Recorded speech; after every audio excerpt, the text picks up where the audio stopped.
The next area that we're going to focus on is the hip flexor.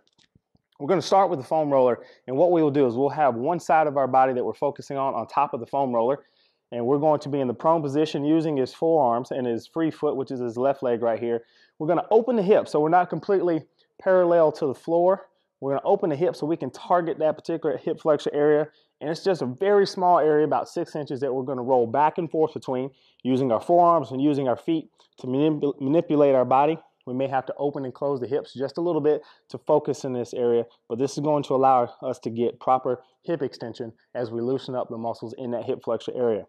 As you see here, Jason's using the foam roller, but we can also get a little more targeted and use the lacrosse ball.